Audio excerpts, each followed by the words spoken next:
வாழ்க்கையில் நீ தேடும் ஒன்று உன்னை விட்டு தள்ளி செல்கிறது என்று யோசிக்கின்றாயா? உன் பிரச்சனைகள் என்னவென்று நீ சொன்னால்தான் எனக்கு தெரியுமா?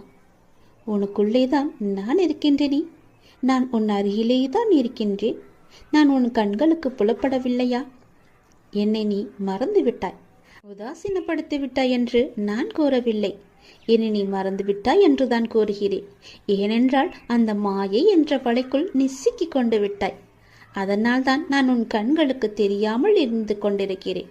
ஆனால் நானோ உன்னை சுற்றி எல்லா புறமும் உன்னை நோக்கியே நான் வந்து கொண்டிருக்கிறேன். உன்னை பாதுகாத்து கொண்டு உன் அருகிலேயே இருந்து கொண்டிருக்கின்றேன். நீ என்னை உதாசீனப்படுத்தி விட்டாய் என்று நான் கூறவில்லை. அவ்வாறு நீ செய்யவும் மாட்டாய். ஆனால் என்னிடம் பேசும்போது நடந்து முடிந்த கஷ்டத்தை பற்றிய புலம்பல் மட்டுமே நீ உன்னிடம் இருக்கின்றது. நான் உங்களிடத்தில் புலம்பக்கூடாதா என்றுதானே உன் மனதில் கேள்வி எழும்புகிறது.